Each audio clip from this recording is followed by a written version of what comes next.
ಮಂಗಳೂರಿನಲ್ಲಿ ಮಂಗಳವಾರ ಮುಂಜಾನೆಯ ವೇಳೆಗೆ ಸುರಿದ ಭಾರೀ ಮಳೆಗೆ ಯಯ್ಯಡಿ ಸಮೀಪದ ಕೈಗಾರಿಕಾ ವಲಯದ ಗುಂಡಳಿಗೆ ಸಮೀಪದ ಖಾಸಗಿ ಜಾಗವೊಂದರ 60 ವರ್ಷಗಳ ಹಳೆಯ ಆವರಣ ಗೋಡೆ ಕುಸಿದು ಹಲವಾರು ದ್ವಿಚಕ್ರ ವಾಹನಗಳು ಹಾನಿಗೊಂಡ ಘಟನೆ ನಡೆದಿದೆ.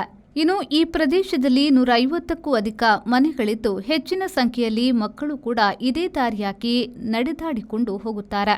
ಇಲ್ಲಿ ಪ್ರತಿ ವರ್ಷ ಮಳೆಗೆ ಗೋಡೆಗಳು ಮನೆ ಮೇಲೆ ಬೀಳುವುದು ಸಾಮಾನ್ಯವಾಗಿವೆ.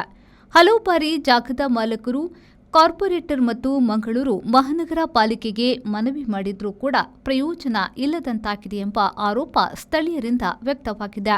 ಇನ್ನಾದರೂ ಸ್ಥಳದ ಮಾಲಕರು ಮತ್ತು ಮಂಗಳೂರು ಮಹಾನಗರ ಪಾಲಿಕೆಯ ಕಮಿಷನರ್ ಗಮನ ಕೊಡಬೇಕು ಎಂಬ ಆಗ್ರಹ ಸ್ಥಳೀಯ ನಾಗರಿಕರಿಂದ ವ್ಯಕ್ತವಾಗಿದೆ. ಗುಂಡಲಿಕೆ ಇಲ್ಲಿ ಇಂಡಸ್ಟ್ರಿಯಲ್ ಎಸ್ಟೇಟಿಗೆ ತಾಗಿಕೊಂಡಿರುವಂಥ ಸುಮಾರು 60 ವರ್ಷದಿಂದ ಕಟ್ಟಲ್ಪಟ್ಟಂಥ ಈ ಧರೆ ಈಗಾಗಲೇ ಶಿಥಿಲಾಸ್ ಅವಸ್ಥೆಯಲ್ಲಿದೆ. ಅದನ್ನು ನಾವು ನಿರಂತರವಾಗಿ ಮಳೆ ಹಾಗೂ ಗಾಳಿಗೆ ಇದು ಬೀಳುವಂಥ ಸಂದರ್ಭವಿದ್ದು ಹಲವಾರು ಬಾರಿ ಬಿದ್ದಿದೆ ಈಗ. ಆದರೆ ನಾವು ನಿರಂತರವಾಗಿ ಅದಕ್ಕೆ ಸಂಬಂಧಪಟ್ಟವರಿಗೆ ತಿಳಿಸಿದ್ದು ಕೂಡ ಅದಕ್ಕೆ ಯಾವುದೇ ರೀತಿಯ ಯಾವುದೇ ರೀತಿಯ ರೆಸ್ಪಾನ್ಸನ್ನು ಅವರು ಕೊಡ್ತಾ ಇಲ್ಲ. ಮಾತ್ರ ಅಲ್ಲದೆ ಇಲ್ಲಿ ಸುಮಾರು 100-150 ಮನೆಗಳಿವೆ ಹಾಗೂ ತುಂಬ ಜನ ಹೆಂಗಸರು ಮಕ್ಕಳು ಎಲ್ಲ ಇಲ್ಲಿ ಓಡಾಡುವಂಥ ಇದು ಸ್ಥಳ. ಆದರೆ ಯಾವಾಗ ಬೀಳ್ತದೆ ಅಂತ ಹೇಳೋದು ಗೊತ್ತಾಗೋದಿಲ್ಲ. ಆದರೆ ಒಂದು ವೇಳೆ ಇಲ್ಲಿ ಬಿದ್ದರೆ ಯಾರಿಗೂ ಪ್ರಾಣ ನಷ್ಟ ಆಗ್ಬೋದು. ಈ ಬಗ್ಗೆ ನಾವು ಈಗಾಗಲೇ ನಮ್ಮ ಕಾರ್ಪೊರೇಟರ್ ಅವರಿಗೆ ಮನವಿಯನ್ನು ನೀಡಿದ್ದೇವೆ.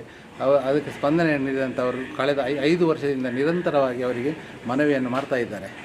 ಆದರೆ ಅವರಿಂದ ಯಾವುದೇ ರೀತಿಯ ಸಂಬಂಧಪಟ್ಟವರಿಂದ ಯಾವುದೇ ರೀತಿಯ ಇದಕ್ಕೆ ಸ್ಪಂದನೆ ಇಲ್ಲ.